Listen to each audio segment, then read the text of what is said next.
গরমের দিনে দই বড়া কার না প্রিয়। এটি সবারই ভীষণই পছন্দের একটা খাবার। আজকে আপনাদের সাথে শেয়ার করছি একদম কমপ্লিট দই বড়া রেসিপি। সাথে থাকছে তেঁতুলের চাটনি এবং ধনেপাতার চাটনি, রয়েছে চটপটা ভাজা মশলার রেসিপি। তো ভিডিওটি শুরু থেকে শেষ পর্যন্ত দেখার অনুরোধ রইল। আমি সীমা, আপনারা দেখছেন টেস্টি ফুড উইথ সীমা। তো এই দই বড়া বানানোর জন্য আমাদের প্রথমেই লাগবে বিউলির ডাল। আমি এখানে বিউলির ডালটা আগের দিন রাত্রিবেলা ভিজিয়ে দিয়েছিলাম, খুব ভালোভাবে ভিজে গেছে, দেখুন একদম নরম হয়ে গেছে। এখন এই বিউলির ডালটাকে বেটে নিতে হবে। একটা মিক্সিং জারের মধ্যে জল ঝরিয়ে বিউলির ডালটা নিয়ে নিচ্ছি এবং একদম স্মুথ পেস্ট তৈরি করে নেব। এর মধ্যে কম জল দিয়েই বাটার চেষ্টা করবেন। আমি অল্প একটু জল দিয়ে এই ডালটাকে খুব ভালোভাবে পেস্ট করে নিয়েছি। আমাদের বড়াটা যাতে নরম হয় এবং ফ্লাফি হয়, সেজন্য এখানে ব্যবহার করছি 1/4 কাপ পরিমাণে সুজি। সুজিটা সম্পূর্ণ অপশনাল, আপনারা যদি দিতে ইচ্ছে না করেন সেক্ষেত্রে বাদও দিতে পারেন। এখন একটা হ্যান্ড হুইস্কারের সাহায্যে খুব ভালোভাবে ফেটিয়ে নিতে হবে। এই ফেটিয়ে নেওয়াটা কিন্তু ভীষণ প্রয়োজনীয়। দই বড়া কতটা ভালো হবে তার উপরে নির্ভর করছে এই ফেটানোটা।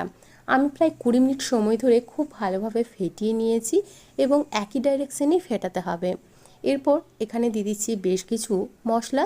দিয়ে দিলাম গ্রেট করে রাখা 1 চামচ আদা, পরিমাণ মতো লবণ, আর দিচ্ছি 2 চামচ পরিমাণে মৌরি গুঁড়ো। এই মৌরি গুঁড়োটা অবশ্যই ব্যবহার করবেন, তাহলে দই বড়াটা ভীষণই সুন্দর লাগবে খেতে। এখন আবারও খুব ভালোভাবে সমস্ত কিছু একসাথে মিশিয়ে নিয়েছি। তো দেখুন তৈরি হয়ে গেল আমাদের দই বড়ার ব্যাটার। এইভাবেই তৈরি করে নিতে হবে।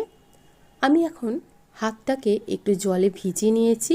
এরপর এভাবে করে ব্যাটারটা অল্প অল্প করে তুলে নিয়ে তেলের মধ্যে ছেড়ে দেব। তেলটা আমাদের মাঝারি গরম রয়েছে, মানে লো টু মিডিয়াম ফ্লেমে রেখে আমি গরম করে নিয়েছি। তারপর এখানে ব্যাটারটা দিয়ে দিচ্ছি আর এভাবেই দই বড়াগুলো ভেজে নেব। দেখুন প্রথমে এভাবে দই বড়াগুলো ভাজতে থাকবে, তারপর আস্তে আস্তে দই বড়াগুলো খুব সুন্দরভাবে কালার হয়ে যাবে এবং খুব ভালোভাবে ভাজাও হয়ে যাবে।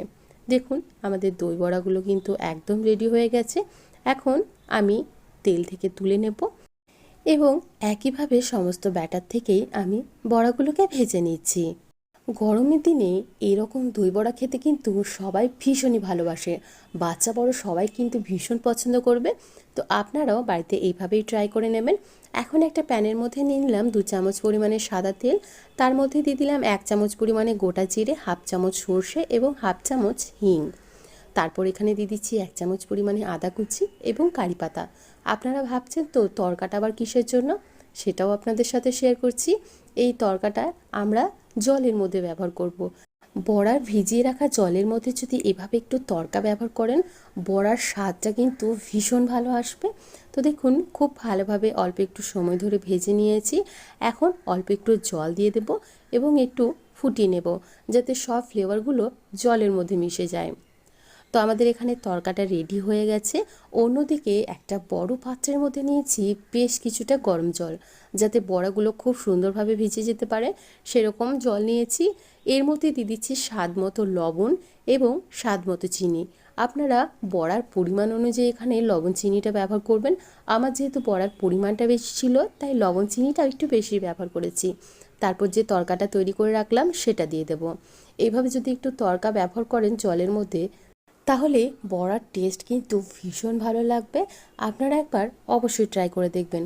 তো সমস্ত কিছু গুলিয়ে নেওয়ার পর আমি এখানে বড়াগুলো দিয়ে দিচ্ছি। যেহেতু জলটা গরম রয়েছে এবং বড়াগুলো হালকা গরম রয়েছে, জলটা কিন্তু খুব ভালোভাবে বড়ার মধ্যে ঢুকে যাবে এবং বড়াগুলো খুব ভালোভাবে নরম হয়ে যাবে। এখন এভাবেই ভিজিয়ে রেখে দেবো প্রায় 2 থেকে 3 ঘন্টার মতো, তাহলে বড়াগুলো আমাদের খুব ভালোভাবে নরম হয়ে যাবে। তো 3 ঘন্টা পর আবার চলে এলাম। দেখুন বড়াগুলো কতটা পরিমাণে ফুলে গেছে এবং নরমও হয়ে গেছে। এখন এই বড়াগুলো থেকে চেপে জলটা বের করে দেব। সমস্ত বড়া থেকেই আমি এভাবেই চেপে চেপে জলটা বের করে দিচ্ছি, তবে অতিরিক্ত চাপ দেবেন না, সেক্ষেত্রে বড়াগুলো ফেটে যেতে পারে। অন্যদিকে একটা বড় পাত্রের মধ্যে নিয়েছি প্রায় 1 কেজি পরিমাণে টক দই। যেহেতু বড়ার পরিমাণটা বেশি তাই দইয়ের পরিমাণটাও এখানে বেশি লাগবে।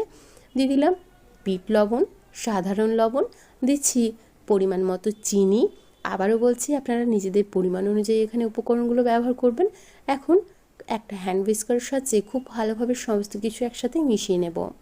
তো দেখুন খুব ভালোভাবে এখানে সমস্ত কিছু একসাথে মিশিয়ে নিয়েছি। আমি এখানে টক দই ব্যবহার করেছি, সেটা বলতে ভুলে গেছিলাম। অবশ্যই টক দই লাগবে দই বড়ার জন্য। এরপর সমস্ত বড়াগুলো এই দইয়ের মধ্যে ভিজিয়ে রেখে দেব 5 থেকে 6 ঘন্টার মতো। আমি এটা ফ্রিজে রেখে দিয়েছিলাম, আপনারা চাইলে ওভারনাইটও ভিজিয়ে রাখতে পারেন। তো এভাবেই ভিজতে থাক, তাহলে দইটা খুব ভালোভাবে বড়ার মধ্যে ঢুকে যাবে। এখন দেখে নিন দই বড়ার উপরে দেওয়ার জন্য তেঁতুলের চাটনি। আগে রয়েছে ধনেপাতার চাটনি এবং ভাজা মশলা রেসিপি। আমি এখানে বেশ কিছুটা পাকা তেঁতুল নিয়ে নিয়েছি, সেটাকে জলের মধ্যে এভাবে ভিজিয়ে রেখেছিলাম। এখন হাত দিয়ে চটকে কাঠটা আলাদা করে নিচ্ছি।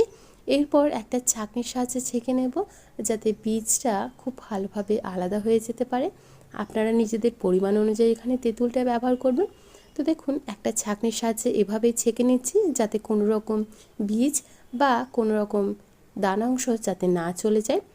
এখন এই বীজটাকে ফেলে দেব। অন্যদিকে একটা প্যানের মধ্যে নিয়ে নিচ্ছি 1 কাপ পরিমাণে চিনি। একদম রাস্তার ধারে যে ঠেলাগুলোতে আমরা দই বড়া খেয়ে থাকি, সেই রকম তেঁতুলের চাটনি করার জন্য এভাবে চিনি ব্যবহার করতে হবে। এখন চিনিটাকে ক্যারামেল তৈরি করে নেব, তাহলে আমাদের তেঁতুলের চাটনির কালারটা কিন্তু ভীষণ ভালো আসবে।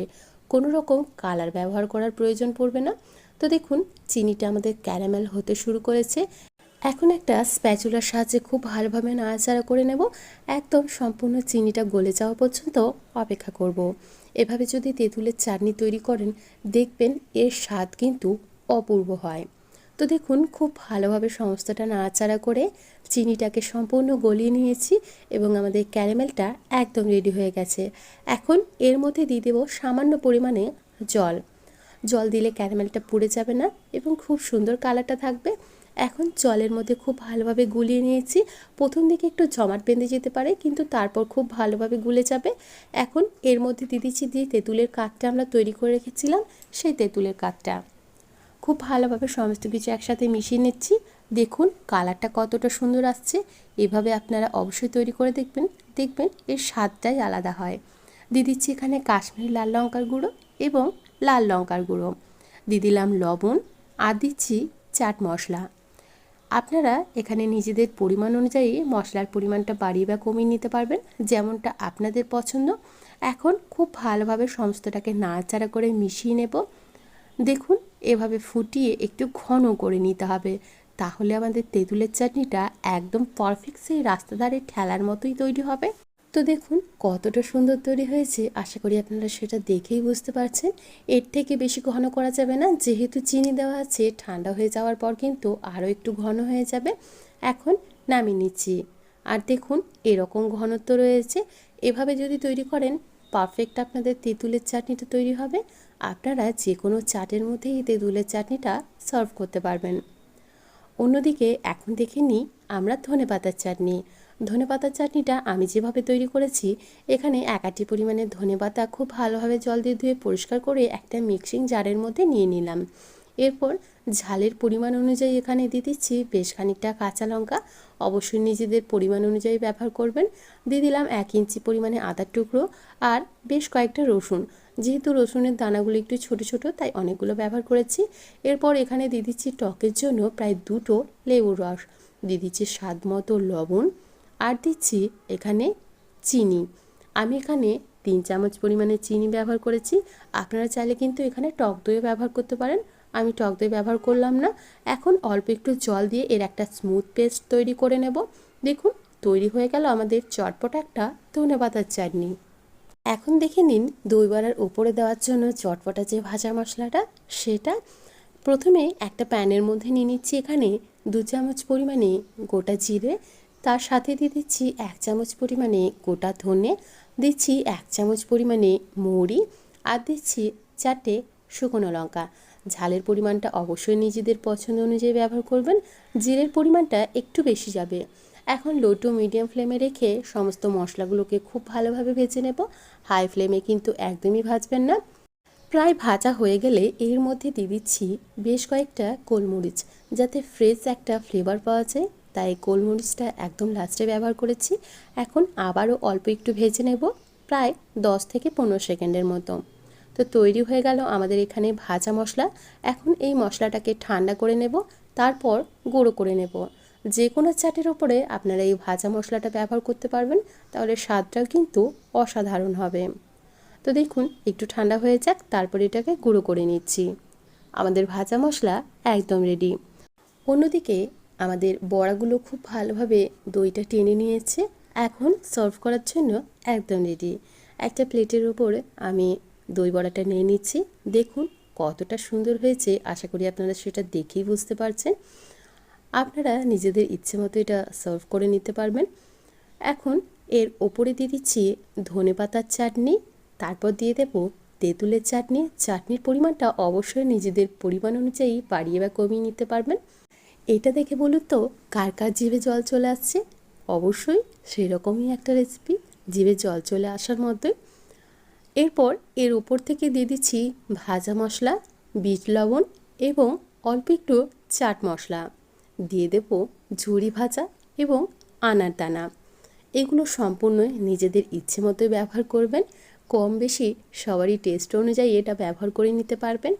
তৈরি হয়ে গেল আমাদের দুর্দান্ত স্বাদের দই বড়া রেসিপি। ভিডিওটি ভালো লেগে থাকলে অবশ্যই বাড়িতে ট্রাই করে দেখবেন, আশা করি আপনাদের ভীষণ ভালো লাগবে। এখন দেখিয়ে দিই দই বড়াটা ঠিক কীরকম হয়েছে। দেখুন কতটা নরম হয়েছে, আশা করি সেটা দেখেই বুঝতে পারছেন। রেসিপিটি ভালো লেগে থাকলে অবশ্যই একটা লাইক করে দেবেন এবং আমার চ্যানেলের নতুন বন্ধু হয়ে থাকলে চ্যানেলটিকে সাবস্ক্রাইব করে আমার পাশে থাকবেন। আজকে এখানে বিদায় জানাচ্ছি, আবারও হাজির হয়ে যাব অন্য কোনো দিন অন্য কোনো রেসিপি নিয়ে। ভালো থাকবেন, সুস্থ থাকবেন এবং ভিডিওটি সম্পূর্ণ দেখার জন্য আপনাদের সবাইকে অসংখ্য ধন্যবাদ। বাই।